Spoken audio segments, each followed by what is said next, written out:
আমার প্রিয় ছাত্রছাত্রীরা, স্বপ্নস্মৃতি কোচিং সেন্টারের ইউটিউব চ্যানেলের পক্ষ থেকে আমি মৃত্যুঞ্জয় মাইতি তোমাদের সবাইকে জানাই স্বাগত। আজকে তোমাদের কাছে আমি একটা নতুন বিষয় নিয়ে উপস্থিত হয়েছি, সেটা হলো মডেল অ্যাক্টিভিটি টাস্ক নবম শ্রেণী জীবন বিজ্ঞান পার্ট 3। এর আগে আমরা পার্ট 1 পার্ট 2 নিয়ে আলোচনা করেছি। অবশ্যই সমস্ত বিষয়েরই আমরা 5 to 10 সমস্ত বিষয়ই সব সলভ করে দিয়েছি। যদি অন্যান্য ভিডিওগুলো বা অন্যান্য বিষয়গুলো না দেখে থাকো অবশ্যই দেখে নেবে, আর আমাদের চ্যানেলটা অবশ্যই সাবস্ক্রাইব করতে ভুলবে না, তাতে করে পরবর্তী ভিডিওগুলো পেতে তোমাদের সুবিধা হবে। তো চলো আজকে আমরা ক্লাস 9-এর লাইফ সায়েন্সের পার্ট 3 নিয়ে আলোচনা করব। কি প্রশ্নগুলো দিয়েছে আগে দেখো। একের প্রশ্ন দিয়েছে সালোক সংশ্লেষে জলের ভূমিকা উল্লেখ করো। একই সঙ্গে দিয়েছে পরিবেশে O2 ও CO2-র ভারসাম্য রক্ষায়, অর্থাৎ অক্সিজেন ও কার্বন ডাইঅক্সাইডের ভারসাম্য রক্ষায় সালোক সংশ্লেষের তাৎপর্য ব্যাখ্যা করো। 2-এর প্রশ্ন দিয়েছে তাপমাত্রা কিভাবে বাষ্পমোচনকে প্রভাবিত করে। একই সঙ্গে দিয়েছে বাষ্পমোচনকে প্রয়োজনীয় ক্ষতিকারক প্রক্রিয়া বলা হয় কেন। 3-এ কোনো মৌলের ম্যাক্রো বা মাইক্রো নিউট্রিয়েন্ট শ্রেণীতে অন্তর্ভুক্তির 2টি কারণ উল্লেখ করো। উদ্ভিদদেহে একই সঙ্গে উদ্ভিদদেহে অপরিহার্য মৌলের যে কোনো 3টি সাধারণ কাজ ব্যাখ্যা করো। পরের কোশ্চেন 4-এ সক্রিয় পরিবহনের বৈশিষ্ট্য উল্লেখ করো। একই সঙ্গে ব্যাপন ও অভিস্রবণের 2টি পার্থক্য উল্লেখ করো। তো এই 4টে প্রশ্ন তোমাদের সলভ করার জন্য দেওয়া হয়েছে। তো আমরা তোমাদের সেগুলো সলভ করে দেখাচ্ছি। দেখো কীভাবে প্রশ্ন উত্তরগুলো লিখেছি, তোমরা ভালোভাবে দেখে নাও। তো প্রথম প্রশ্ন দিয়েছিল দেখো সালোক সংশ্লেষে জলের ভূমিকা উল্লেখ করো। জলের ভূমিকা, তাহলে আমরা সালোক সংশ্লেষে জলের ভূমিকা প্রথমে লিখে নেব, পরে পরিবেশের O2 ও CO2 ভারসাম্য রক্ষায় সংশ্লেষের তাৎপর্য এটা পরে লিখছি, পরে দেখাচ্ছি। দেখো সালোক সংশ্লেষে জলের ভূমিকা কী। সালোক সংশ্লেষে জলের ভূমিকা অত্যন্ত গুরুত্বপূর্ণ। যেমন একে লিখেছি দেখো জল সালোক সংশ্লেষের প্রধান কাঁচামাল হিসাবে ব্যবহৃত হয়।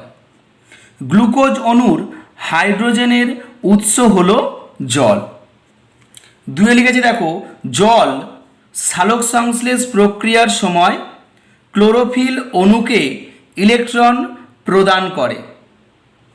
3-এ লিখেছি দেখো অন্ধকার বিক্রিয়ায় কার্বন ডাই অক্সাইডকে বিজারিত করার জন্য যে হাইড্রোজেনের প্রয়োজন হয় তা জল বিশ্লিষ্ট হয়ে উৎপন্ন হয়।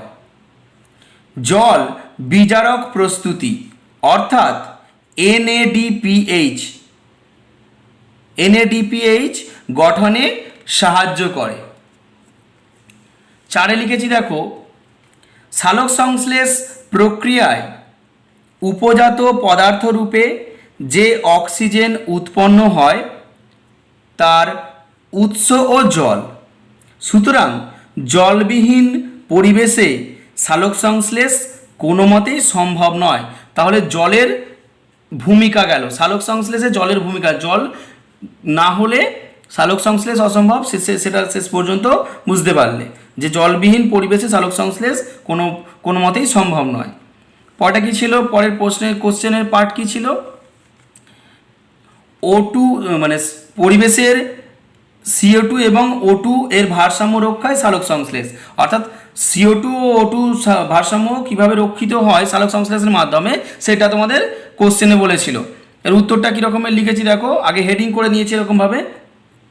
দেখো বায়ুমণ্ডলে অক্সিজেনের স্বাভাবিক পরিমাণ 20.60% এবং CO2 এর স্বাভাবিক পরিমাণ 0.03%। জীবকুল শ্বসনের সময়, অর্থাৎ সমস্ত প্রাণীরা শ্বসনের সময় পরিবেশ থেকে O2 গ্রহণ করে, অর্থাৎ আমাদের মতন যারা জীব আছে তারা কি করে, সাধারণ মনুষ্যদের প্রাণীরা কি করে, শ্বসনের সময় O2 গ্রহণ করে মানে অক্সিজেন গ্রহণ করে এবং CO2 ত্যাগ করে, অর্থাৎ কার্বন ডাইঅক্সাইড ত্যাগ করে।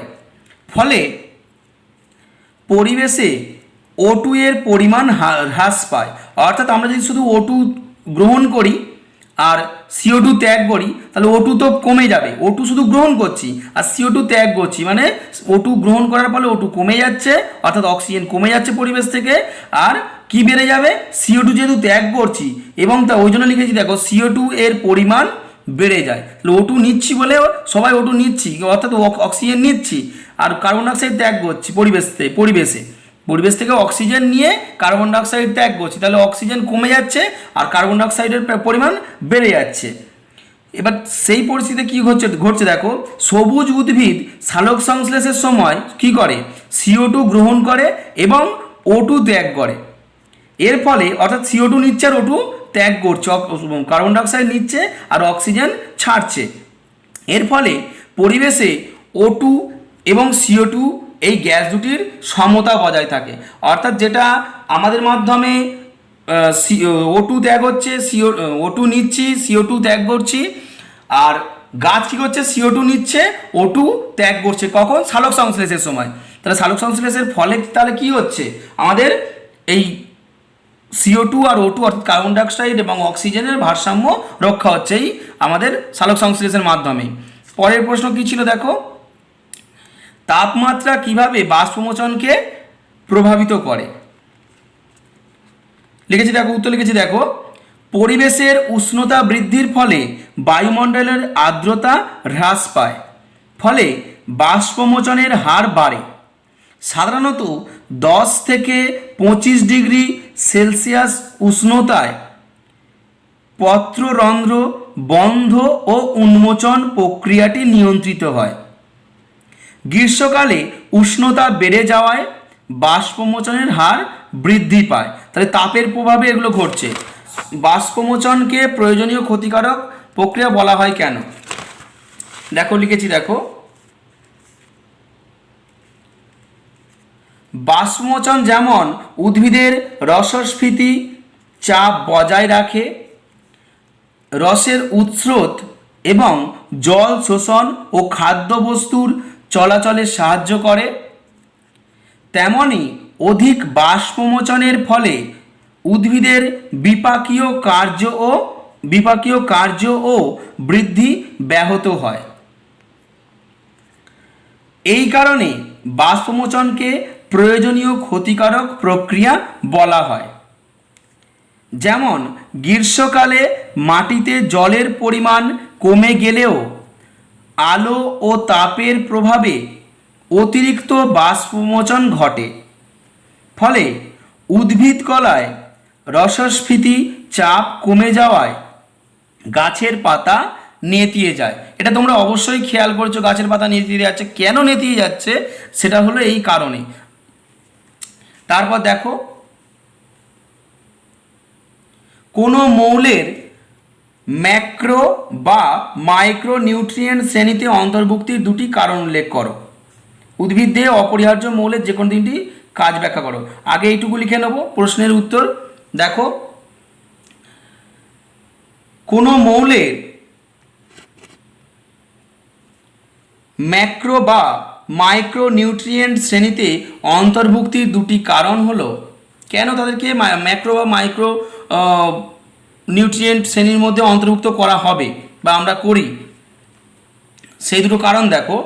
একে লিখেছি, উদ্ভিদ দেহে অপরিহার্যতার বিচারে যে সমস্ত মৌলিক উপাদানগুলি প্রত্যহ বেশি পরিমাণে প্রয়োজন হয় তাদের ম্যাক্রোনিউট্রিয়েন্ট শ্রেণীতে অন্তর্ভুক্ত করা হয়। আর দুয়ে লিখেছি দেখো, উদ্ভিদ দেহে যেসব মৌলিক উপাদান খুব কম মাত্রায়, মূলত মাত্রাটা কত, 0.1 mg বা গ্রাম প্রয়োজন হয় তাদের মাইক্রোনিউট্রিয়েন্ট শ্রেণীতে অন্তর্ভুক্ত করা হয়।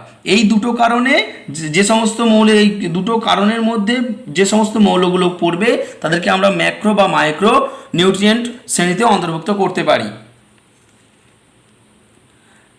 একই সঙ্গে বলেছিল উদ্ভিদ দেহে অপরিহার্য মৌলের যে কোনো তিনটি সাধারণ কাজ ব্যাখ্যা করো। দেখো, উদ্ভিদ দেহে অপরিহার্য মৌলের তিনটি সাধারণ কাজ হলো, তিনটি চেয়েছে। একে লিখেছি দেখো প্রোটোপ্লাজম গঠন।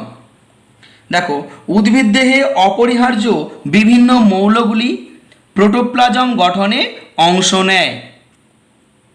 দুইয়ে লিখেছি দেখো উৎসেচক গঠন। বিভিন্ন মৌল বা আয়ন উৎসেচকের কোফ্যাক্টর রূপে কাজ করে, উৎসেচকের ক্রিয়াকে ত্বরান্বিত করে। তিনে লিখেছি দেখো ক্লোরোফিল সংশ্লেষ। ক্লোরোফিল অণুর কেন্দ্রীয় ধাতু হিসাবে থেকে ক্লোরোফিল সংশ্লেষে গুরুত্বপূর্ণ ভূমিকা পালন করে।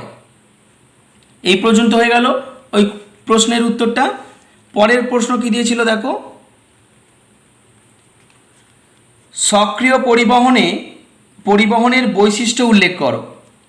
ব্যাপন ও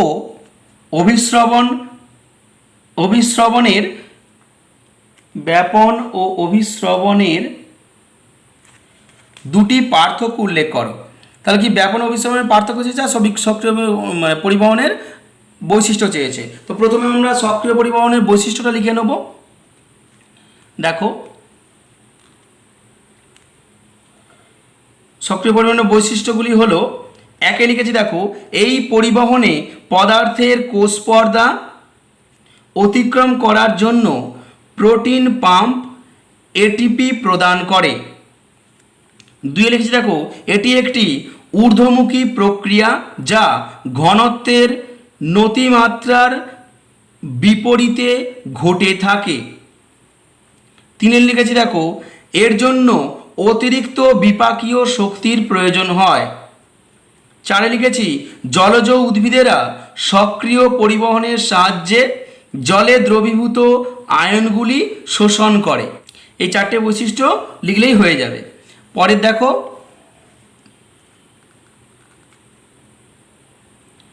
ব্যাপন ও অভিস্রবণের পার্থক্য।